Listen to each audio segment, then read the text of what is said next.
ಅರೆ ಶ್ರೀಕಾಂತ್, ಎಲ್ಲಿದ್ಯಪ್ಪ? ಫೋನ್ ಮಾಡಿದ್ರೆ ಫೋನ್ ಎತ್ತಿಲ್ಲ. ತುಂಬ ದೊಡ್ಡ ಶ್ರೀಮಂತರ ಮನೆ ಸಂಬಂಧನ ತಂದಿದ್ದೀನಿ ನಿನ್ನ ಮಗಳಿಗೆ. ಹುಡುಕಿದ್ರೂ ಎಲ್ಲೂ ಸಿಗೋದಿಲ್ಲ ಇಂತಹ ಸಂಬಂಧ ಎಂದು ಹೇಳಿ ಪ್ರತಿ ಸಲದ ಹಾಗೆ ಈ ಸಲನೂ ಅಂಕಲ್ ಕಾತುರದಿಂದ ಅಪ್ಪನ ಹತ್ತಿರ ಮಾತಾಡೋದಕ್ಕಂತ ಬಂದರು.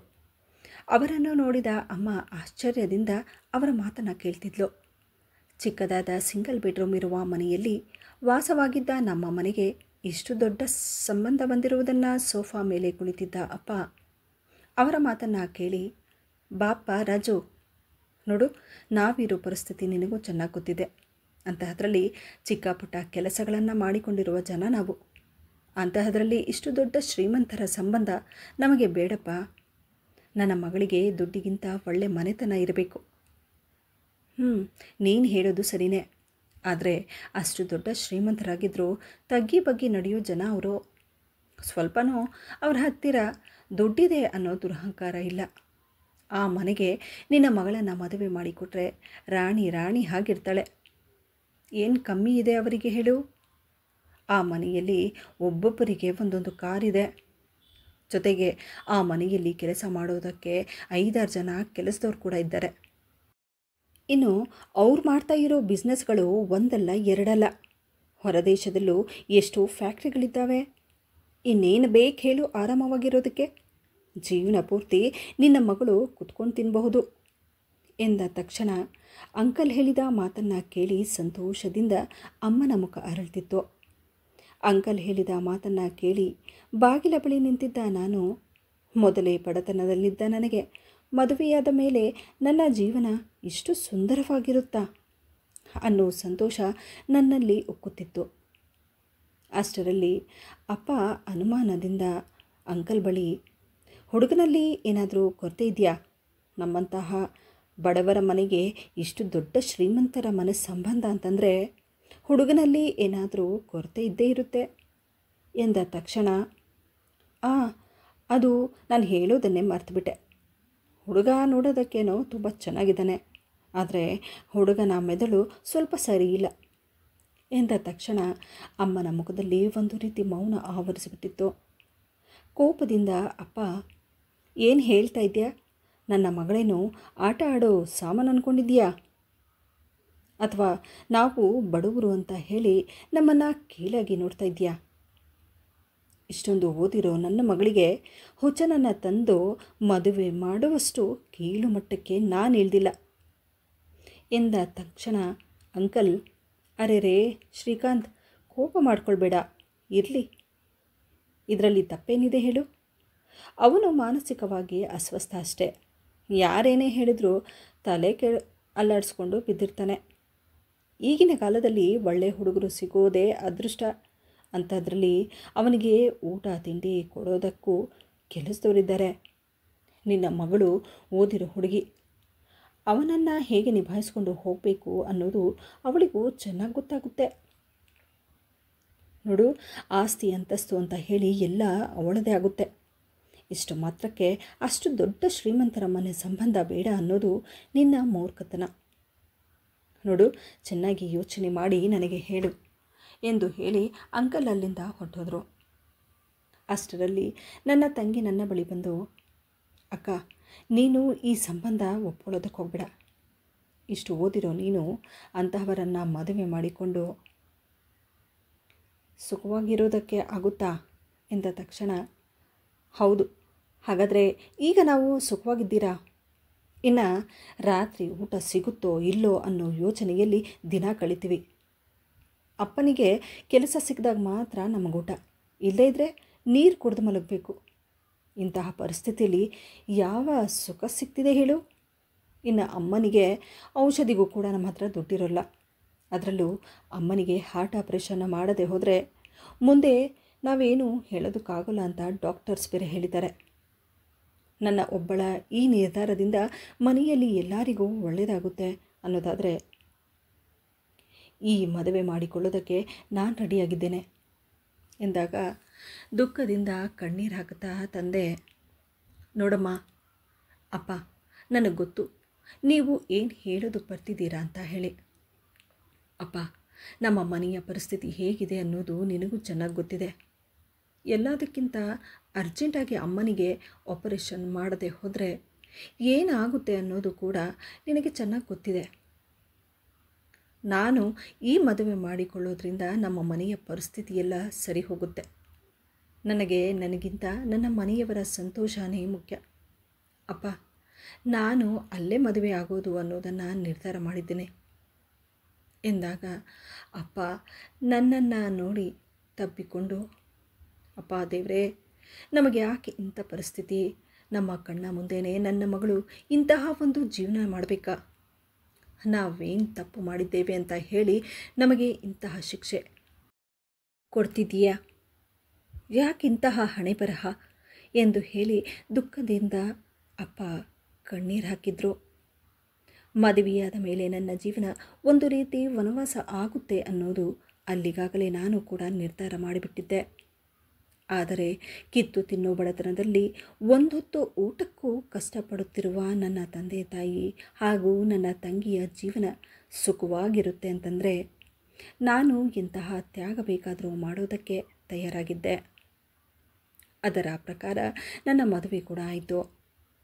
ಗಂಡನ ಮನೆಗೆ ಹೋಗುವಾಗ ದುಃಖವನ್ನು ಸಹಿಸಲಾಗದೆ ಅಳುತ್ತಿರುವ ನನ್ನ ತಂದೆ ತಾಯಿ ಅವರನ್ನು ನೋಡಿ ಧೈರ್ಯ ತುಂಬಲಾಗದೆ ನನ್ನ ಕಣ್ಣೀರನ್ನು ಹೊರಹಾಕದೆ ಅಪ್ಪ ಅಮ್ಮನ ಆಶೀರ್ವಾದ ತಗೊಂಡು ಕಾರ್ನಲ್ಲಿ ಕುಳಿತುಕೊಂಡೆ. ಮನಸ್ಸಿನಲ್ಲಿ ತಂದೆ ತಾಯಿಯನ್ನು ಬಿಟ್ಟು ಹೋಗುತ್ತಿರುವ ದುಃಖ ತಡೆಯಲಾಗದೆ ಕಾರಲ್ಲಿ ಕುಳಿತ ತಕ್ಷಣ ದುಃಖ ತಡೆಯಲಾಗದೆ ಒಂದೇ ಸಮನೆ ಕಣ್ಣಲ್ಲಿ ಕಣ್ಣೀರು ಬರಲು ಶುರುವಾಯಿತು. ಕಾರಲ್ಲಿ ಕುಳಿತ ಅರ್ಧ ಗಂಟೆಗೆಲ್ಲ ಅತ್ತೆ ಮನೆ ಬಂತು. ಇಷ್ಟು ದೊಡ್ಡ ಕಾರು, ಇಷ್ಟು ದೊಡ್ಡ ಬಂಗಲೆಯನ್ನು ನನ್ನ ಜೀವನದಲ್ಲಿ ನಾನು ಯಾವತ್ತೂ ನೋಡಿರಲಿಲ್ಲ. ಮನೆ ಮುಂದೆ ಕಾರು ನಿಂತ ತಕ್ಷಣ ಮನೆಯ ಬಾಗಿಲ ಬಳಿಯೇ ಅತ್ತೆ ಹಾಗೂ ನನಗೆ ಇಬ್ಬರು ನಾದಿನಿಯರು ಆರತಿಯನ್ನು ಹಿಡಿದುಕೊಂಡು ನಿಂತಿರುವುದನ್ನು ನೋಡಿ ಸ್ವಲ್ಪ ಮಟ್ಟಿಗೆ ನನಗೆ ಸಮಾಧಾನ ಆಯಿತು. ಆದರೆ ಬಾಗಿಲ ಬಳಿ ಬಂದ ನನಗೆ ನನ್ನನ್ನು ನೋಡಿದ ತಕ್ಷಣ, ಅಯ್ಯೋ ಇದೇನಮ್ಮ, ಮದುವೆ ಹೆಣ್ಣಿನ ಥರ ಕಾಣಿಸ್ತಿದ್ದಾಳ ಇವಳು, ಅದೇನಂತ ಇಷ್ಟಪಟ್ಟು ಇವಳನ್ನು ಮದುವೆ ಮಾಡಿಕೊಂಡು ಬಂದಿದ್ಯಾ ನೀನು ಎಂದು ನನ್ನ ಚಿಕ್ಕನಾದನೇ ಮುಖ ಮಾಡ್ತಾ ಹೇಳಿದ್ದನ್ನು ಕೇಳಿ ಒಂದು ಕ್ಷಣಕ್ಕೆ ನಾನು ಅಲ್ಲೇ ಕುಗ್ಗಿ ಹೋದೆ. ಆರತಿಯಾದ ಮೇಲೆ ಒಳಗೆ ಬಂದ ನನಗೆ, ನೋಡು, ಈ ಮನೆಯಲ್ಲಿ ಕೆಲವು ರೂಲ್ಸ್ಗಳಿವೆ. ಮೊದಲು ನಿನ್ನ ಬಾಯಿಯನ್ನು ಬರೀ ಊಟ ಮಾಡೋದಕ್ಕೆ ಮಾತ್ರ ತೆಗಿಬೇಕು. ಯಾವುದೇ ರೀತಿ ಎದುರು ಮಾತಾಡಬಾರ್ದು. ನೋಡು, ನಾವು ಹೇಳಿದ್ದನ್ನು ಮಾಡಿಕೊಂಡಿರಬೇಕು. ಜೊತೆಗೆ ನಮ್ಮ ಮನೆಗೆ ನೆಂಟರು ಬಂದಾಗ ನಮ್ಮ ಮರ್ಯಾದೆ ಹೋಗುವಂತಹ ಕೆಲಸಗಳನ್ನು ಮಾಡಬಾರ್ದು ಎಂದು ನನ್ನ ದೊಡ್ಡ ನಾದಿನಿ ನನ್ನ ಕಡೆ ನೋಡಿ ಕೋಪದಿಂದ ಹೇಳಿದ ಮಾತನ್ನು ಕೇಳಿ ಎಷ್ಟೋ ಆಸೆಗಳನ್ನು ಇಟ್ಕೊಂಡು ಬಂದ ನನಗೆ ಅದು ಅರಮನೆಯ ಹಾಗೆ ಕಾಣಿಸ್ತಾ ಇರಲಿಲ್ಲ. ನನಗೆ ಅದು ಜೈಲಿನ ಹಾಗೆ ಕಾಣಿಸ್ತಿತ್ತು. ಒಂದು ಕ್ಷಣಕ್ಕೆ ನನ್ನ ಮನಸ್ಸು ಒಡೆದು ಹೋದ ಹಾಗಾಗೋಯ್ತು. ಆಕೆಯ ಮಾತಿಗೆ ನಾನೇನು ಹೇಳದೆ ಮೌನವಾಗಿದ್ದೆ. ಕೆಲಸದವಳನ್ನು ಕರೆದು ನನಗೆ ಒಂದು ರೂಮಿಗೆ ಕರೆದುಕೊಂಡು ಹೋಗೋದಕ್ಕೆ ಹೇಳಿದ್ರು. ಇನ್ನು ರೂಮಿಗೆ ಹೋದ ನನಗೆ ಇಷ್ಟು ದೊಡ್ಡ ರೂಮನ್ನು ನೋಡಿ ಆಶ್ಚರ್ಯವಾಗ್ತಿತ್ತು. ಮಂಚದ ಮೇಲೆ ನನ್ನನ್ನು ಮದುವೆಯಾಗಿರುವ ರಾಜೇಶ್ ಕುಳಿತಿರುವುದನ್ನು ನೋಡಿ ನನ್ನಲ್ಲಿದ್ದ ಧೈರ್ಯ ಕೂಡ ಇನ್ನಷ್ಟು ಕಳೆದು ಹೋಯಿತು. ಆತ ನನ್ನ ನೋಡಿದ ತಕ್ಷಣ, ನೀನೇನಾ ನನ್ನನ್ನು ಮದುವೆಯಾಗಿರೋದು? ಹೌದು. ನಿನ್ನ ಹೆಸರೇನು? ನನ್ನ ಹೆಸರು ಯಶೋಧ. ಹೌದಾ ಎನ್ನುತ್ತಾ ಯೋಚನೆ ಮಾಡ್ತಾ ಆತ ಮತ್ತೆ ನಿನ್ನ ಹೆಸರೇನು ಎಂದ. ಗಾಬರಿಯಿಂದ ನಾನು ಯಶೋಧ ಎಂದಾಗ, ತುಂಬ ಚೆನ್ನಾಗಿದೆ, ಇಲ್ಲಿ ನೋಡು, ನನ್ನ ಹತ್ರ ಎಷ್ಟು ದೊಡ್ಡ ಟೆಡ್ಡಿ ಇದೆ, ಎಷ್ಟೊಂದು ಆಟ ಸಾಮಾನುಗಳಿವೆ, ಹೊರಗಡೆ ಹೋಗಿ ಇದರಲ್ಲಿ ಆಟ ಆಡೋಣ ಎಂದ ತಕ್ಷಣ ನನ್ನ ತಲೆ ಸುತ್ತು ಹಾಗಾಗೋಯ್ತು. ನಾನೇನೇ ಹೇಳಿದ್ರೂ ಆತನಿಗೆ ನೆನಪು ಇರ್ತಾ ಇರಲಿಲ್ಲ. ಹೇಳಿದ್ದನ್ನೇ ಪದೇ ಪದೇ ಹೇಳ್ತಿದ್ದ. ಇದನ್ನೆಲ್ಲ ನೋಡಿದ ನನಗೆ ಜೀವನ ಪೂರ್ತಿ ನಾನು ಹೇಗೆ ಈತನನ್ನು ಸಹಿಸಿಕೊಂಡು ಹೋಗಬೇಕು ಅನ್ನೋದು ಗೊತ್ತಾಗದೆ ದುಃಖ ಆಗಲು ಶುರುವಾಯಿತು. ನನ್ನನ್ನು ನೋಡಿ ನಗದಾಡುತ್ತಾ ರಾಜೇಶ್, ಈ ಮನೆಯಲ್ಲಿ ಎಲ್ಲರೂ ಸುಳ್ಳು ಹೇಳ್ತಿದ್ದಾರೆ ಎಂದು ಹೇಳಿ ಜೋರಾಗಿ ನಗೋದಕ್ಕೆ ಶುರು ಮಾಡ್ದ. ಈ ಮಾತು ಎಲ್ಲೋ ಒಂದು ಕಡೆ ನನ್ನ ಮನಸ್ಸಿಗೆ ಆತಂಕ ತರುವಂತಹದ್ದಾಗಿತ್ತು. ಇಲ್ಲಿ ನೋಡು, ನನ್ನ ತಿಂಡಿಯನ್ನು ಎತ್ಕೊಂಡು ನಾನು ಹೊರಗಡೆ ಸ್ವಲ್ಪ ಹೊತ್ತು ಆಟ ಆಡ್ಕೊಂಡು ಬರ್ತೀನಿ ಎಂದು ಹೇಳಿ ರಾಜೇಶ್ ಹೊರಗಡೆ ಹೋದ. ನನಗೆ ಮುಂದೆ ಏನು ಮಾಡಬೇಕು ಅನ್ನೋದೇ ತೋಚದ ಹಾಗಾಗೋಯ್ತು. ಇದೇ ಯೋಚನೆಯಲ್ಲಿ ನಾನು ನಿದ್ದೆಗೆ ಜಾರಿದೆ. ಬೆಳಗಾದ ತಕ್ಷಣ ಬೇಗ ಇದ್ದು ಸ್ನಾನ ಮಾಡಿ ಪೂಜೆ ಮಾಡೋದಕ್ಕಂತ ಹೋದೆ. ಅಷ್ಟರಲ್ಲಿ ನನ್ನ ಚಿಕ್ಕನಾದಿನಿ ಸಂಧ್ಯಾ, ಅರೆ ಇದೇನು ಬೆಳಗ್ಗೆ ಸುಪ್ರಭಾತ, ನಮ್ಮ ಮನೆಯಲ್ಲಿ ಇದೆಲ್ಲ ನಡೆಯೋದಿಲ್ಲ, ನಾವು ನಿದ್ದೆ ಮಾಡಬೇಕಾ ಬೇಡವೋ? ಈ ನಾಟಕಗಳೆಲ್ಲ ಏನಿದ್ರು ನಿಮ್ಮ ಮನೆಯಲ್ಲಿಟ್ಕೋ. ನೋಡು, ಕಿಚನ್ನಲ್ಲಿ ಕೆಲಸದವರು ಟಿಫನ್ ರೆಡಿ ಮಾಡ್ತಿದ್ದಾರೆ, ಹೋಗಿ ನಮಗೋಸ್ಕರ ಟಿಫನ್ ರೆಡಿ ಮಾಡು. ಇನ್ನೊಂದು ಮಾತು, ಸಾಯಂಕಾಲ ನಮ್ಮ ಮನೆಯಲ್ಲಿ ಚಿಕ್ಕದಾದ ಒಂದು ಪಾರ್ಟಿ ಇಟ್ಕೊಂಡಿದ್ದೀವಿ. ಮನೆಗೆ ಕೆಲವು ಫ್ರೆಂಡ್ಸ್ಗಳು ಬರ್ತಿದ್ದಾರೆ. ಅವರ ಮುಂದೆ ಇಂತಹ ಬಟ್ಟೆಗಳನ್ನು ಹಾಕ್ಕೊಂಡು ನಮ್ಮ ಮರ್ಯಾದೆಯನ್ನು ತೆಗಿಬೇಡ. ನೋಡು, ಆ ಟೇಬಲ್ ಮೇಲೆ ಒಂದು ಬಟ್ಟೆ ಇಟ್ಟಿದ್ದೀನಿ. ಸಂಜೆ ಪಾರ್ಟಿಲಿ ಆ ಬಟ್ಟೆ ಹಾಕೋ. ಎಲ್ಲರ ಮುಂದೆ ಸುಮ್ಮನೆ ಬರೋದಕ್ಕೆ ಹೋಗಬೇಡ. ಇದನ್ನೆಲ್ಲ ಸರಿಯಾಗಿ ನೆನಪಿನಲ್ಲಿಟ್ಕೋ ಎಂದಾಗ, ನನ್ನನ್ನು ಆ ಮನೆಯ ಸೊಸೆ ಹಾಗಲ್ಲ, ಆ ಮನೆಯ ಕೆಲಸದವಳ ಹಾಗೆ ನೋಡ್ತಾ ಇರೋದನ್ನು ನೋಡಿ, ಇದು ನನ್ನ ಜೀವನದ ಮೊದಲ ಪರೀಕ್ಷೆ. ಇದನ್ನು ನಾನು ಬಯಸಿ ಬರಮಾಡಿಕೊಂಡಿರುವ ಜೀವನ. ಇದನ್ನು ನಾನು ಅನುಭವಿಸಲೇಬೇಕು ಎನ್ನುತ್ತಾ ನನ್ನ ತಂದೆ ಹೇಳಿದ ಆ ಮಾತು ನನಗೆ ನೆನಪಿಗೆ ಬರ್ತಿತ್ತು. ನೋಡಮ್ಮ, ಜೀವನ ಅನ್ನೋದು ಸುಲಭವಲ್ಲ, ಏನೇ ಆಗಲಿ ತಾಳ್ಮೆಯಿಂದ ಇರು ಎಂದು ನನ್ನ ತಂದೆ ಹೇಳಿದ ಆ ಮಾತು ಆ ಸಮಯಕ್ಕೆ ನನಗೆ ಸಮಾಧಾನ ಮಾಡ್ತಿತ್ತು. ಸಂಜೆಯಾಗುತ್ತಿದ್ದ ಹಾಗೆ ಮನೆಯಲ್ಲಿ ಪಾರ್ಟಿಯ ವಾತಾವರಣ ತಯಾರಾಗಿತ್ತು. ನನ್ನ ಬಳಿ ಸಂಧ್ಯಾ ಬಂದು, ನೋಡು, ಈಗಾಗಲೇ ನನ್ನ ಫ್ರೆಂಡ್ಸ್ ಎಲ್ಲ ಪಾರ್ಟಿಗಂತ ಬಂದಿದ್ದಾರೆ. ನಾನು ಕೊಟ್ಟ ಬಟ್ಟೆಗಳನ್ನು ಹಾಕ್ಕೊಂಡು ನಾನು ಜ್ಯೂಸ್ ತೊಗೊಂಡು ಬರೋದಕ್ಕೆ ಹೇಳಿದಾಗ ಮಾತ್ರ ಬರಬೇಕು. ಸುಮ್ಮನೆ ಅವರು ಮುಂದೆ ಬರಬೇಡ, ನಮ್ಮ ಮರ್ಯಾದೆ ಹೋಗ್ಬಿಡುತ್ತೆ ಎಂದಾಗ ಅವಳ ಮಾತನ್ನು ಕೇಳಿ ನನ್ನ ಮನಸ್ಸು ಇನ್ನಷ್ಟು ಕುಗ್ಗೋಯ್ತು. ಆಕೆ ಕೊಟ್ಟ ಆ ಬಟ್ಟೆಗಳು ನಾವು ಹಾಕುವಂತಹ ಬಟ್ಟೆ ಆಗಿರಲಿಲ್ಲ. ಹಾಗಾಗಿ ಆ ಬಟ್ಟೆಗಳನ್ನು ಪಕ್ಕಕ್ಕಿಟ್ಟು ನಾನು ಚೂಡಿದಾರ ಹಾಕ್ಕೊಂಡು ಅಡುಗೆ ಮನೆಗೆ ಹೋದೆ. ಅಲ್ಲಿಗಾಗಲೇ ಮನೆಯಲ್ಲಿ ಮ್ಯೂಸಿಕ್ಕು, ಕುಡಿತ ಅಂತ ಹೇಳಿ ಮನೆಯವರೆಲ್ಲ ಪಾರ್ಟಿಯಲ್ಲಿ ತೊಡಗಿದ್ರು. ಅದೇ ಸಮಯಕ್ಕೆ ನನ್ನ ನಾದಿನಿ ಕೂಡ ಜ್ಯೂಸ್ ತೊಗೊಂಡು ಬರೋದಕ್ಕೆ ಹೇಳಿದ್ಲು. ಆಕೆ ಹೇಳಿದ ಹಾಗೆ ಕರೆದಾಗ ಮಾತ್ರ ಜ್ಯೂಸ್ ತೊಗೊಂಡು ಬಾ ಎಂದಿದ್ದಕ್ಕೆ ನಾನು ಕೂಡ ಜ್ಯೂಸ್ ತೊಗೊಂಡು ಹೋದೆ. ಆದರೆ ನನ್ನ ಜೊತೆ ಇಂತಹ ಒಂದು ಘಟನೆ ನಡೆಯುತ್ತೆ ಅಂತ ನಾನು ಕನಸಲ್ಲೂ ಅಂದುಕೊಂಡಿರಲಿಲ್ಲ. ನನ್ನನ್ನು ನೋಡಿದ ತಕ್ಷಣ ಆಕೆಯ ಕೆಲವು ಸ್ನೇಹಿತಗಳೆಲ್ಲ ನಗಾಡೋದಕ್ಕೆ ಶುರು ಮಾಡಿದ್ರು. ಇದೇನು ಸಂಧ್ಯಾ, ನಿಮ್ಮ ಮನೆ ಕೆಲಸದವರು ಕೂಡ ಚೆನ್ನಾಗಿರೋ ಚೂಡಿದಾರ್ ಹಾಕಿದ್ದಾಳೆ, ಆದರೆ ಅವಳು ಕೆಲಸದವಳಲ್ಲ, ರಾಜೇಶ್ನ ಹೆಂಡತಿ. ಜ್ಯೂಸ್ ಕೊಟ್ಟಿದ್ದಾಯ್ತಲ್ಲ, ಈಗ ಹೊರಡು ನೀನು ಎಂದ ತಕ್ಷಣ ಅವರ ಆ ಮಾತುಗಳು ನನ್ನ ಮುಖಕ್ಕೆ ಹೊಡೆದ ಹಾಗಿತ್ತು. ಅವಮಾನವನ್ನು ಸಹಿಸಿಕೊಳ್ಳಲಾಗದೆ ನಾನು ಮುಜುಗರದಿಂದ ಅಲ್ಲಿಂದ ಬಂದುಬಿಟ್ಟೆ.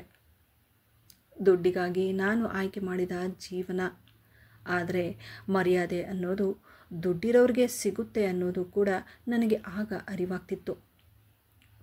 ಅವರ ಆ ಮಾತುಗಳು ನನ್ನ ಮನಸ್ಸಿಗೆ ಬಾಣದ ರೀತಿ ಚುಚ್ಚುವಂತಿತ್ತು. ದುಃಖವನ್ನು ಸಹಿಸಲಾಗದೆ ಕಣ್ಣೀರು ಹಾಕ್ತಾ ನಿಂತಿರುವುದನ್ನು ನೋಡಿ ರಾಜೇಶ್ ನನ್ನ ಬಳಿ ಬಂದು, ಏನಾಯಿತು, ಯಾಕೆ ಅಳ್ತಿದ್ದೀಯಾ ಎಂದಾಗ ಆ ಕ್ಷಣಕ್ಕೆ ನನ್ನ ನೋವನ್ನು ಅರ್ಥ ಮಾಡಿಕೊಳ್ಳೋದಕ್ಕೆ ಯಾರಾದರೂ ಒಬ್ಬರಿದ್ದಾರೆ ಅಂತ ಅನ್ನಿಸ್ತಿತ್ತು. ಆದರೆ ಅವನ ಮಾತು ನನಗೆ ಆಶ್ಚರ್ಯ ತರ್ತಿತ್ತು. ಯಾಕಂದರೆ ಮಾನಸಿಕವಾಗಿ ಅಸ್ವಸ್ಥನಾಗಿರುವ ಅವನಿಗೆ ಯಾವುದೋ ಕಾರಣದಿಂದಾಗಿ ನಾನು ಅಳ್ತಾ ಇದ್ದೀನಿ ಅನ್ನೋದು ಹೇಗೆ ಗೊತ್ತಾಯಿತು ಅನ್ನೋ ವಿಷಯ ನನಗೆ ಆಶ್ಚರ್ಯ ತರ್ತಿತ್ತು. ಆದರೂ ಅವನ ಮಾತಿಗೆ ಏನಿಲ್ಲ, ಸಂಧ್ಯಾ ಸ್ವಲ್ಪ ಜೋರಾಗಿ ಮಾತಾಡಿದ್ಲು, ಅದಕ್ಕೆ ಅವರೆಲ್ಲ ಹಾಗೆ ಸರಿಯಿಲ್ಲ ಎಂದು ಹೇಳಿ ಆತ ಅಲ್ಲಿಂದ ಹೊರಟೋದ. ಅವನು ಹೇಳಿದ ಆ ಮಾತು ಮಾನಸಿಕವಾಗಿ ಇರುವವರು ಹೇಳುವಂತಹದ್ದಾಗಿರಲಿಲ್ಲ. ಎಲ್ಲೋ ಒಂದು ಕಡೆ ಅವನು ಇಷ್ಟೆಲ್ಲ ಅರ್ಥ ಮಾಡಿಕೊಂಡು ಮಾತಾಡ್ತಾ ಇರೋದನ್ನು ನೋಡಿ ಆಗಾಗ ಅವನ ಮೇಲೆ ನನಗೆ ಅನುಮಾನ ಬರ್ತಿತ್ತು. ಆದರೂ ಆ ಕ್ಷಣಕ್ಕೆ ನನಗೇನು ಅರ್ಥ ಆಗ್ತಿರಲಿಲ್ಲ. ಆದರೆ ಇದೇ ಯೋಚನೆಯಲ್ಲಿ ಇಡೀ ರಾತ್ರಿ ನನಗೆ ನಿದ್ದೆ ಬರಲಿಲ್ಲ. ಬೆಳಗಿನ ಜಾವ ಸಮಯ 5 ಗಂಟೆಯಾಗಿತ್ತು. ನಿದ್ದೆ ಬರದೇ ಇರುವುದಕ್ಕೆ ನಾನು ಅಡುಗೆ ಮನೆಯಲ್ಲಿ ನೀರು ಕುಡಿಯೋದಕ್ಕಂತ ಹೋದೆ. ಆದರೆ ಅಷ್ಟೊತ್ತಿಗಾಗಲೇ ಆ ಮನೆಯಲ್ಲಿ ಒಂದು ರೀತಿ ಸಂತೋಷದ ವಾತಾವರಣ ತುಂಬಿತ್ತು. ಅತ್ತೆ ಹಾಗೂ ನಾದಿನಿ ಒಬ್ಬರಿಗೊಬ್ಬರು ಮಾತನಾಡ್ತಾ ಸಂತೋಷದಿಂದ ಮನೆಯಲ್ಲಿ ತಿರುಗಾಡ್ತಾ ಇರುವುದನ್ನು ನೋಡಿ ನನಗೆ ಆಶ್ಚರ್ಯವಾಯಿತು. ಅದೇ ಸಮಯಕ್ಕೆ ಡೋರ್ ಬೆಲ್ ಆಗಿದ್ದನ್ನು ನೋಡಿ ಅತ್ತೆ ಹೋಗಿ ಬಾಗಿಲನ್ನು ತೆಗೆದಾಗ ನನ್ನ ಕಣ್ಣ ಮುಂದೆ ಒಂದು ಕಾರು ಬಂದು ನಿಂತ ತಕ್ಷಣ ಅದರಿಂದ ನನ್ನ ಗಂಡನಾದ ರಾಜೇಶ್ನ ತಮ್ಮ ಪ್ರಶಾಂತ್ ನೋಡೋದಕ್ಕೆ ಸೂಟ್ ಹಾಕಿಕೊಂಡು ಒಳ್ಳೆ ಮೈ ಕಟ್ಟಿತ್ತು. ಕೈಯಲ್ಲಿ ಸೂಟ್ ಕೇಸನ್ನು ಹಿಡಿದುಕೊಂಡು ಅಹಂಕಾರ ಅನ್ನೋದು ಅಷ್ಟೇ ತುಂಬಿತ್ತು. ಕಾರಿಳಿದು ಮನೆಯ ಒಳಗೆ ಬಂದ ತಕ್ಷಣ ತನ್ನ ತಾಯಿಯನ್ನು ತಬ್ಬಿಕೊಂಡ. ನೋಡೋದಕ್ಕೆ ಚಿಕ್ಕ ಮಗ, ಆದರೂ ಮನೆಯಲ್ಲಿ ಎಲ್ಲ ಅವನದೇ ದರ್ಬಾರು. ಹೊರದೇಶದಲ್ಲಿ ದುಡಿತಾ ಇರೋ ಅವನು ಮಾಡ್ತಾ ಇರೋ ಕೆಲಸದ ಮೇಲೆ ಮೀಟಿಂಗ್ ಇದೆ ಅನ್ನೋ ಕಾರಣದಿಂದಾಗಿ ಇಲ್ಲಿಗೆ ಬಂದಿರ್ತಾನೆ. ಹಾಲ್ನಲ್ಲಿ ಟೇಬಲ್ ಬಳಿ ನಿಂತಿದ್ದ ನನ್ನನ್ನು ನೋಡಿ, ಮಾಮ್, ಇದು ಯಾರು? ಓಹೋ, ಹೊಸ ಕೆಲಸದವರ? ಅಲ್ಲಪ್ಪ, ಅವಳು ನಿನ್ನ ಅತ್ತಿಗೆ, ಅಂದರೆ ರಾಜೇಶ್ನ ಹೆಂಡತಿ ಎಂದು ಕೋಪದಿಂದ ಅತ್ತೆ ತಮ್ಮ ಚಿಕ್ಕ ಮಗನ ಬಳಿ ಹೇಳಿದ್ದನ್ನು ಕೇಳಿ, ಇದೇನು ಹೀಗೆ ಹೇಳ್ತಿದೀಯಾ? ಅವನಿಗೆ ಹುಡುಗಿರು ಯಾರೂ ಸಿಗಲಿಲ್ವಾ? ಹೋಗಿ ಹೋಗಿ ಇಂಥವರನ್ನು ಮಾಡ್ಕೊಂಡು ಬಂದಿದೆಯಾ ಎಂದ ತಕ್ಷಣ ನನ್ನ ನಾದನಿಯರಿಬ್ಬರು ನಗೋದಕ್ಕೆ ಶುರು ಮಾಡಿದ್ರು. ಅದನ್ನು ಕೇಳಿದ ನಾನು ದುಃಖವನ್ನು ತಡೆದುಕೊಂಡು ಅಲ್ಲಿಂದ ಸೀದಾ ಅಡಿಗೆ ಮನೆಗೆ ಬಂದೆ. ಇಷ್ಟು ದಿನದಿಂದ ನನ್ನ ಜೀವನ ಒಂದು ರೀತಿ ಪರೀಕ್ಷೆಯಾದರೆ ಈಗ ಇದೊಂದು ರೀತಿ ಕಠಿಣವಾದ ಪರೀಕ್ಷೆಯಾಗೋಗಿತ್ತು. ತಾಯಿ ಹಾಗೂ ಮಕ್ಕಳಿಗೆ ಒಂದು ರೀತಿಯ ದುಡ್ಡಿನ ಅಹಂ ಇದ್ದರೆ ಇವನಿಗೆ ಇನ್ನಷ್ಟು ದುಪ್ಪಟ್ಟ ಅಹಂಕಾರವಿತ್ತು. ತಾಯಿ ಹಾಗೂ ತಂಗಿಯರಿಗೆ ಅಹಂಕಾರದಿಂದ ಮಾತಾಡ್ತಾ ಎಲ್ಲರ ಮೇಲೆ ದಬ್ಬಾಳಿಕೆ ಮಾಡ್ತಿದ್ದ. ರಾಜೇಶ್ ಅಂತೂ ತಮ್ಮನನ್ನು ನೋಡಿದ್ರೆ ಭಯದಿಂದ ರೂಮಿಂದ ಹೊರಗಡೆ ಬರ್ತಿರಲಿಲ್ಲ. ಅಂದು ಮಧ್ಯಾಹ್ನವಾಗುತ್ತಿದ್ದ ಹಾಗೆ ಪ್ರಶಾಂತ್ ಸೋಫಾ ಮೇಲೆ ಕುಳಿತು ಫೋನಿನಲ್ಲಿ ಜೋರಾಗಿ ಮಾತನಾಡುತ್ತಾ, ಏನಾದರೂ ಪರವಾಗಿಲ್ಲ, ನನಗೆ ಆ ಫೈಲ್ ಬೇಕೇ ಬೇಕು, ಇಲ್ಲದೇ ಇದ್ದರೆ ಪರಿಣಾಮ ನೆಟ್ಟಿಗಿರಲ್ಲ. ಅದರಲ್ಲಿ ಇಂಪಾರ್ಟೆಂಟ್ ಡಾಕ್ಯುಮೆಂಟ್ಸ್ ಇದೆ, ಆದಷ್ಟು ಬೇಗ ತಂದು ಕೊಟ್ಟರೆ ಒಳ್ಳೆಯದು ಎಂದು ಫೋನಿನಲ್ಲಿ ಮಾತನಾಡುತ್ತಿರುವಾಗ ಅವನ ಮಾತುಗಳನ್ನು ಕೇಳಿದಾಗ ಯಾರಿಗೂ ಹೆದರಿಸ್ತಿದ್ದಾನೆ ಅನ್ನಿಸ್ತಿತ್ತು. ಅವನು ಏನು ಕೆಲಸ ಮಾಡ್ತಿದ್ದಾನೆ ಅನ್ನೋದು ಕೂಡ ನನಗೆ ಗೊತ್ತಿರಲಿಲ್ಲ. ಅದೇ ಸಮಯಕ್ಕೆ ರಾಜೇಶ್ ಪೆದ್ದನ ಹಾಗೆ ಓಡೋಡಿ ಬರ್ತಾ ತಮ್ಮನ ಮೇಲೆ ಬೀಳೋದಕ್ಕೆ ಹೋಗ್ತಾನೆ. ಕೋಪದಿಂದ ಅವನ ಬಳಿ ಇದ್ದ ಫೈಲ್ಗಳೆಲ್ಲ ಕೆಳಕ್ಕೆ ಬಿದ್ದು ರಾಜೇಶ್ನ ಗದರಿಸ್ತಾ, ನಿನಗೆ ಕಣ್ಣುಗಳು ಕಾಣಿಸೋದಿಲ್ವಾ? ರಾಜೇಶ್ನ ಮುಖದಲ್ಲಿ ಒಂದು ರೀತಿ ಭಯ ಮೂಡಿತ್ತು. ಆದರೆ ಇದರ ಮಧ್ಯೆ ಅಲ್ಲೊಂದು ಘಟನೆ ನಡೆಯಿತು. ರಾಜೇಶ್ ಓಡಿ ಬಂದು ತಮ್ಮನ ಮೇಲೆ ಬೀಳಲು ಹೋದಾಗ ಟೇಬಲ್ ಮೇಲೆ ಇದ್ದ ಫೈಲ್ಗಳು ಕೆಳಗೆ ಬಿದ್ದವು. ಅದೇ ಕ್ಷಣ ಕೆಳಗೆ ಬಿದ್ದ ರಾಜೇಶ್ ಫೈಲನ್ನು ಕಾಲಿನ ಸಹಾಯದಿಂದ ಸೋಫಾದ ಕೆಳಗೆ ಜೋರಾಗಿ ತಳ್ಳಿದ. ಅವನ ತಮ್ಮ ಕೋಪದಲ್ಲಿದ್ದ, ಇದರಿಂದ ಅದನ್ನು ಗಮನಿಸಲಿಲ್ಲ. ಆ ಕ್ಷಣಕ್ಕೆ ನನ್ನ ಕಣ್ಣುಗಳೇ ನನಗೆ ನಂಬೋದಕ್ಕಾಗ್ತಿಲ್ಲ. ಹುಚ್ಚನ ರೀತಿ ಇದ್ದ ರಾಜೇಶ್ ಆ ಫೈಲನ್ನು ಯಾಕೆ ಸೋಫಾದ ಕೆಳಗೆ ತಳ್ದ? ನೋಡೋದಕ್ಕೆ ಹುಚ್ಚನ ಹಾಗೆ ಯಾಕೆ ನಟಿಸ್ತಿದ್ದಾನೆ? ಅಥವಾ ಇದು ನನ್ನ ಭ್ರಮೆನಾ? ಈ ಮನೆಯಲ್ಲಿ ಏನು ನಡೀತಾ ಇದೆ? ಒಬ್ಬೊಬ್ಬರು ಒಂದೊಂದು ರೀತಿಯಾದ ಮುಖೋಟಗಳನ್ನು ಹಾಕಿಕೊಂಡಿದ್ದಾರೆ ಅನ್ನೋ ಎಷ್ಟೋ ಪ್ರಶ್ನೆಗಳು ನನಗೆ ಕಾಡೋದಕ್ಕೆ ಶುರುವಾಯಿತು. ಇತ್ತ ಸಂಜೆಯಾಗುತ್ತಿದ್ದ ಹಾಗೆ ರಾಜೇಶ್ನ ತಮ್ಮ ಕೋಪದಿಂದ ಕೆಲಸದವರನ್ನೆಲ್ಲ ಕರೆದು, ಮರ್ಯಾದೆಯಿಂದ ಹೇಳಿದ್ರೆ ಸರಿ, ಯಾರಾದರೂ ಆ ಫೈಲನ್ನು ನೋಡಿದ್ರಾ ಎಂದು ಹೇಳಿ ಕೋಪದಿಂದ ಕೇಳುತ್ತಿರುವುದನ್ನು ನೋಡಿ ಅದೇ ಸಮಯಕ್ಕೆ ನಾನು ಹೋಗಿ, ಏನಾದರೂ ಹುಡುಕ್ತಿದ್ದೀರಾ ಎಂದಾಗ ಕೋಪದಿಂದ ಆತ ನನ್ನ ಬಳಿ ಬಂದ. ನೋಡು, ಅಷ್ಟೆಲ್ಲ ಮಾತಾಡೋ ಹಕ್ಕು ನಿನಗಿಲ್ಲ. ಮೊದಲೇ ಅಮ್ಮ ನಿನಗೆ ವಾರ್ನಿಂಗ್ ಕೊಟ್ಟಿದ್ದಾರೆ. ಇದಕ್ಕಿಂತ ಮೀರಿ ಹೆಚ್ಚು ನೀನೇನಾದರೂ ಮಾತನಾಡಿದ್ರೆ ನಿನ್ನನ್ನು ಏನು ಮಾಡ್ತೀನೋ ನೋಡು ಎಂದು ಹೇಳಿ ಆತ ನನ್ನ ಬಳಿ ಬರುವಷ್ಟರಲ್ಲಿ ರೂಮಿನಿಂದ ಏನೋ ಕೆಳಗೆ ಬಿದ್ದ ಸದ್ದು ಕೇಳಿಸ್ತು.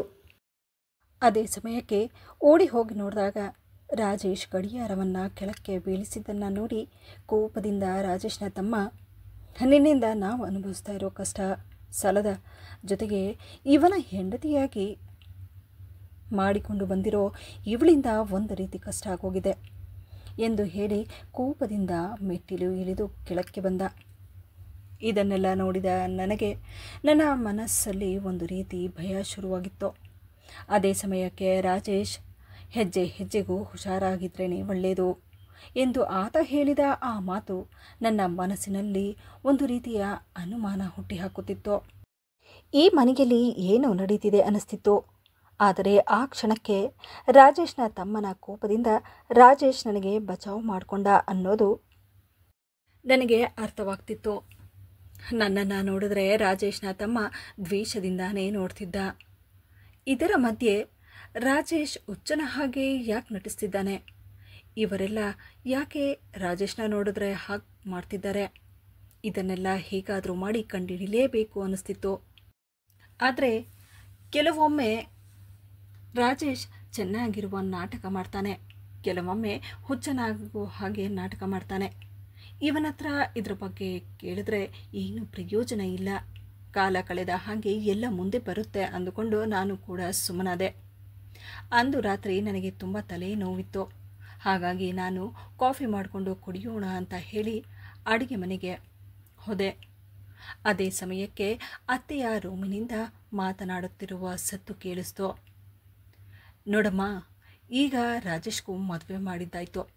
ಹೇಗಾದರೂ ಮಾಡಿ ಅವನು ಹುಚ್ಚನಾಗಿದ್ದಾನೆ ಅಂತ ಡಾಕ್ಟರ್ ಸರ್ಟಿಫಿಕೇಟ್ ತಗೊಂಡು ಮುಂದೆ ಏನು ಮಾಡಬೇಕು ಅದನ್ನು ಮಾಡೋಣ.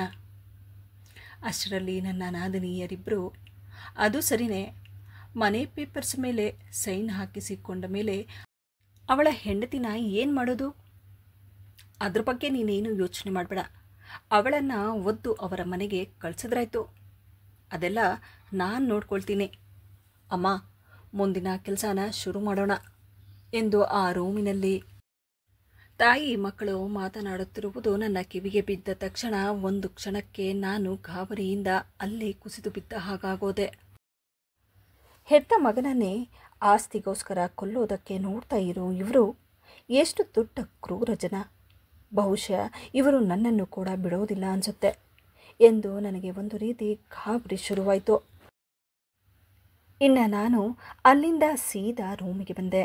ಆದರೆ ರಾಜೇಶ್ ಮಲಗಿರುವುದನ್ನು ನೋಡಿ ನಾನು ಇದೇ ಯೋಚನೆಯಲ್ಲಿ ಆದಷ್ಟು ಬೇಗ ಇದನ್ನೆಲ್ಲ ರಾಜೇಶ್ನ ಬಳಿ ಹೇಳಬೇಕು ಅಂದ್ಕೊಂಡೆ. ಆದರೆ ಅದಕ್ಕೆ ಸಮಯನೇ ಸಿಗ್ತಾ ಇರಲಿಲ್ಲ. ಈ 2 ದಿನ ನಾನು ಒಂದು ರೀತಿ ಆತಂಕದಲ್ಲೇ ಹಾಗೂ ಭಯದಿಂದಾನೇ ಕಳೆದೆ.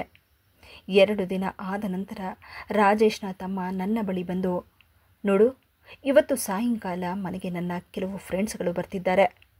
ಅವರ ಮುಂದೆ ಇಲ್ಲೇ ಇರೋ ನಾಟಕಗಳಾಡಬೇಡ, ಹೇಳಿದ್ದಷ್ಟು ಮಾಡಿಕೊಂಡು ಇರೋದನ್ನು ಕಲಿ ಎಂದಾಗ ಆತನ ಆ ಮಾತನ್ನು ಕೇಳಿ ನನ್ನ ಮನಸ್ಸಿನಲ್ಲಿದ್ದ ಭಯ ಇನ್ನಷ್ಟು ಹೆಚ್ಚಾಯಿತು. ಸಂಜೆಯಾಗುತ್ತಿದ್ದ ಹಾಗೆ ಮನೆಯ ಮುಂದೆ 2 ಕಾರುಗಳು ಬಂದವು. ಅವರೆಲ್ಲ ರಾಜೇಶ್ನ ತಮ್ಮನ ಫ್ರೆಂಡ್ಸ್ಗಳು. ನೋಡೋದಕ್ಕೆ ಒಬ್ಬೊಬ್ಬರು ಒಂದೊಂದು ರೀತಿ ಇದ್ದರು. ಅದರಲ್ಲಿ ಒಬ್ಬ ಮಾತ್ರ ಪೋಲಿ ರೀತಿ ಕಾಣುತ್ತಿದ್ದ. ನಾನು ಅಡುಗೆ ಮನೆಯಲ್ಲಿ ಅಡುಗೆಯನ್ನು ರೆಡಿ ಮಾಡ್ತಿದ್ದೆ. ಅಷ್ಟರಲ್ಲಿ ಅತ್ತೆ ಬಂದು, ಕಾಫಿ ತೊಗೊಂಡು ಹೋಗು. ಅತ್ತೆ, ಅದು ನೋಡು, ಜಾಸ್ತಿ ಮಾತಾಡಬೇಡ ಎಂದಾಗ ನನಗೊಂದು ರೀತಿ ನಡುಕ ಶುರುವಾಯಿತು. ಕೊನೆಗೂ ಧೈರ್ಯ ಮಾಡಿ, ಅತ್ತೆ, ಆ ರೂಮ್ಗೆ ನಾನು ಕಾಫಿಯನ್ನು ತೆಗೆದುಕೊಂಡು ಹೋಗೋದಕ್ಕೆ ಆಗೋದಿಲ್ಲ ಎಂದೆ. ಏನು ಹೇಳಿದೆ? ನೀನು ಮನೆಯಲ್ಲಿ ಕಾಲಿಟ್ಟಾಗ ಈ ಮನೆಯ ರೂಲ್ಸ್ಗಳನ್ನು ನಾವು ನಿನ್ನ ಹತ್ರ ಹೇಳಿದ್ವಿ, ಅದನ್ನೆಲ್ಲ ಮರ್ತುಬಿಟ್ಟೇನೋ? ಜಾಸ್ತಿ ಮಾತಾಡಬೇಡ, ಎದುರು ಮಾತಾಡೋದನ್ನು ಬಿಟ್ಟು ಮೊದಲು ಕಾಫಿ ತೊಗೊಂಡು ಹೋಗೋ ಎಂದಾಗ ಗಾಬರಿಯಿಂದ ನಡುಗುತ್ತಾ ನಾನು ಕಾಫಿನ ತೆಗೆದುಕೊಂಡು ನಾನು ರೂಮ್ನ ಬಳಿ ನೋಡಿದೆ. ಆದರೆ ರಾಜೇಶ್ ಕಿಟಕಿಯ ಬಳಿ ನಿಂತು ಏನೋ ಸೀರಿಯಸ್ ಆಗಿ ಯೋಚನೆ ಮಾಡೋ ಹಾಗೆ ಕಾಣಿಸ್ತಿತ್ತು. ಆದರೆ ಈ ಸಲ ಅವನು ಹುಚ್ಚನಾಗಿ ಕಾಣುತ್ತಿರಲಿಲ್ಲ. ಅವನು ಮಾಡುತ್ತಿದ್ದ ಆ ಯೋಚನೆಯಿಂದಾಗಿ ಮನೆಯಲ್ಲಿ ಏನು ದೊಡ್ಡದಾದ ರಾದಂತ ನಡೆಯುತ್ತೇನೋ ಅನ್ನಿಸ್ತಿತ್ತು.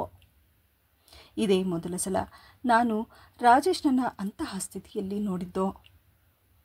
ನನಗೂ ಮುಂದೆ ಏನು ಮಾಡಬೇಕು ಅನ್ನೋದು ತೋಚದೆ ಭಯದಿಂದಾನೇ ನಾನು ಕಾಫಿನ ತಗೊಂಡು ರೂಮ್ಗೆ ಹೋದೆ.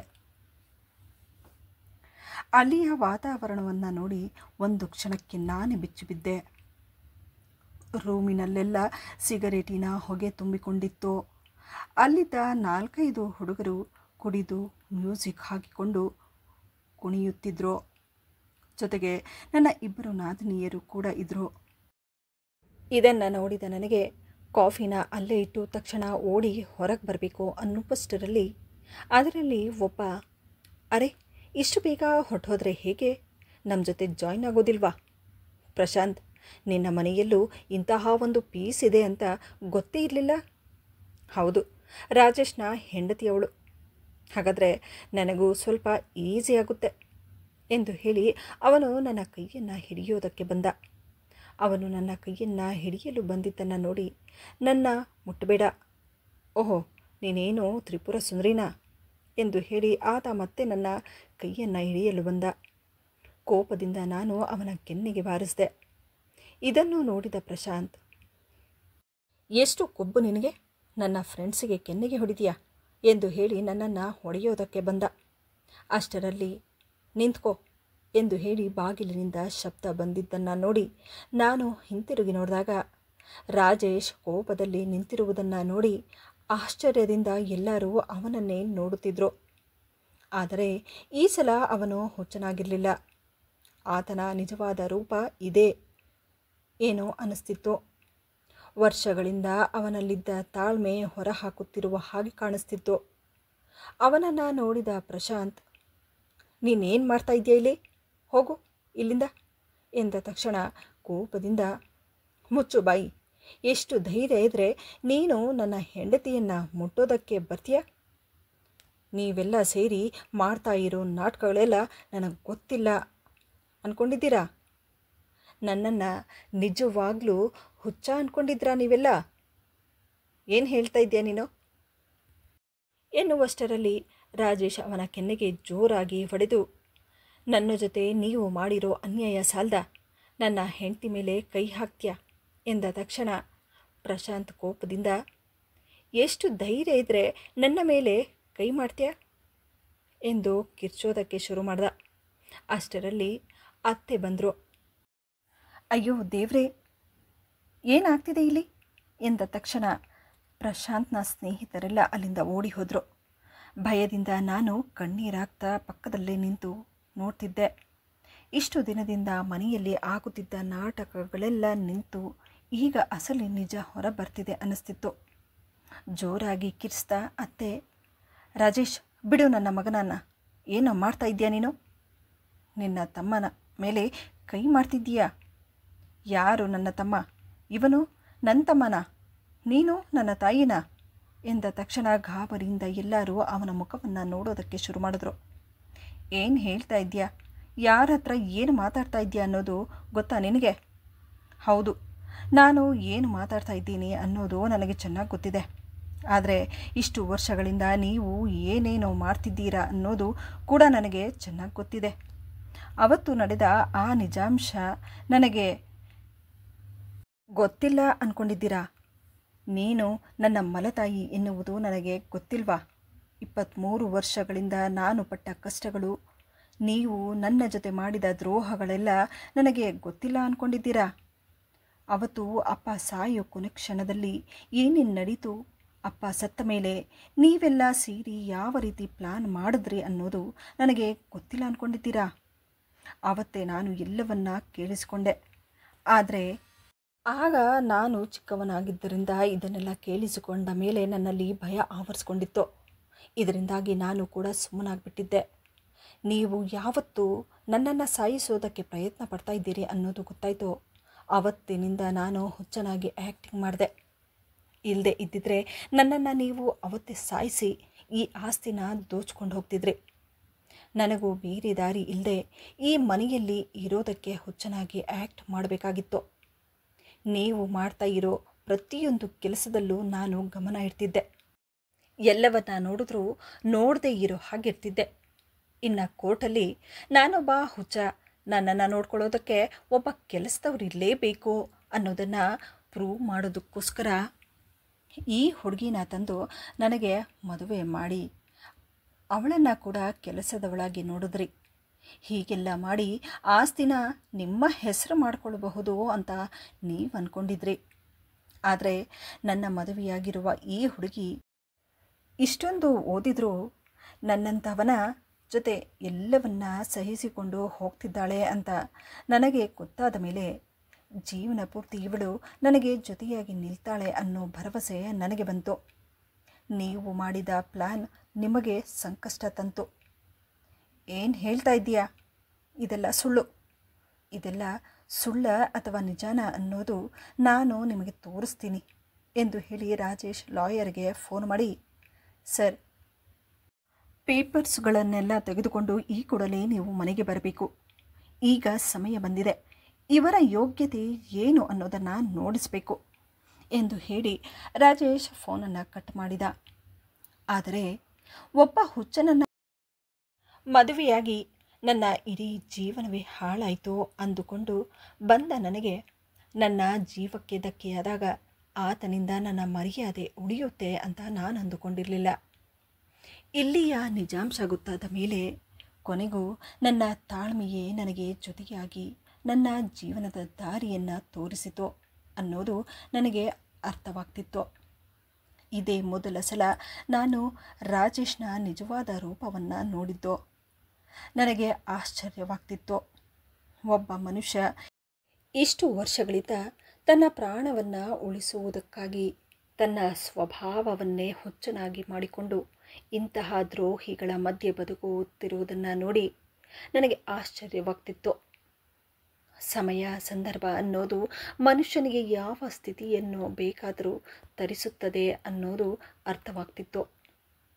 ಯಾಕಂದರೆ ನಾನು ಮದುವೆಯಾಗಿ ಬಂದಾಗಿನಿಂದ ಈ ಮನೆಯಲ್ಲಿ ನಾನು ಪಡುತ್ತಿರುವ ಕಷ್ಟಗಳು ಅಷ್ಟಿಷ್ಟಲ್ಲ.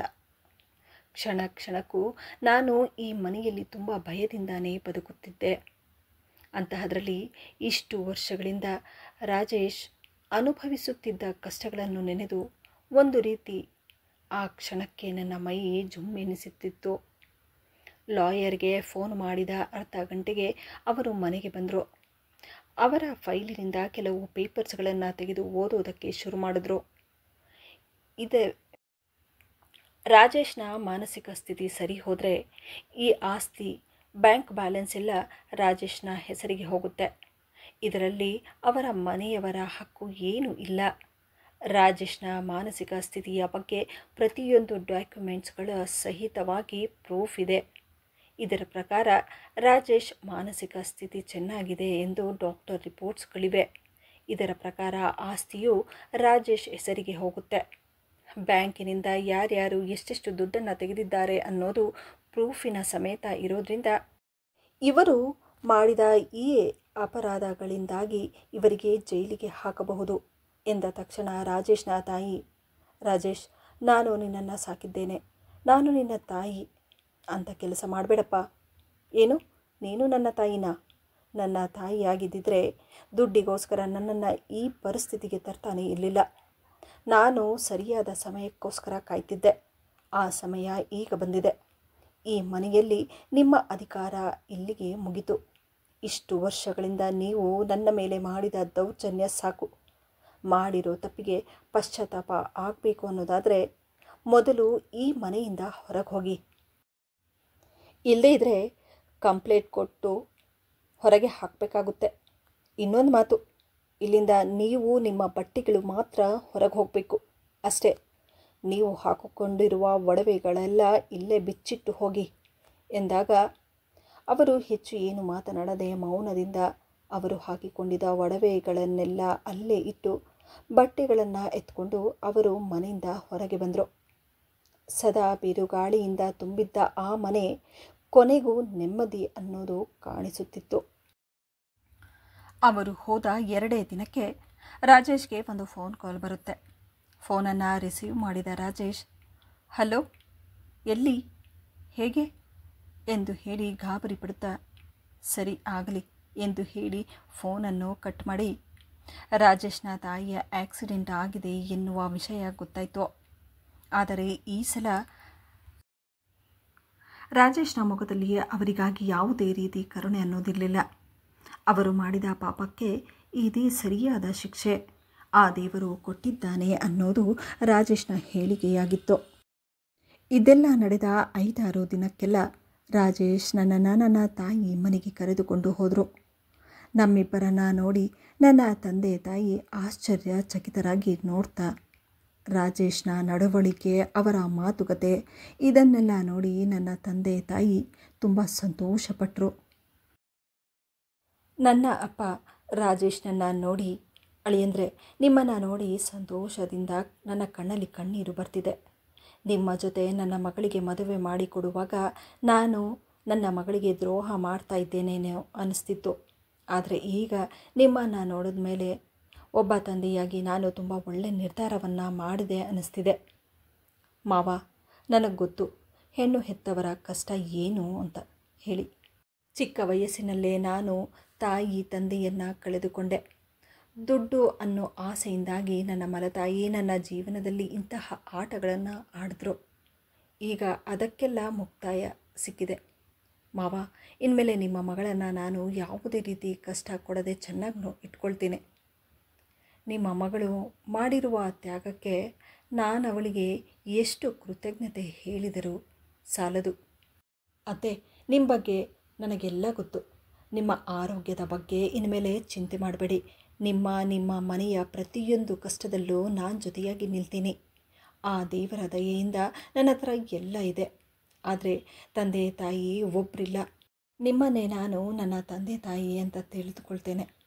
ನಿಮ್ಮಿಬ್ಬರ ಆಶೀರ್ವಾದ ಹೊಂದಿದ್ರೆ ಸಾಕು. ನಮ್ಮನ್ನು ಆಶೀರ್ವಾದ ಮಾಡಿ ಎಂದು ಹೇಳಿ ರಾಜೇಶ್ ಅವರ ದೊಡ್ಡತನವನ್ನು ನೋಡಿಸಿದ್ರು.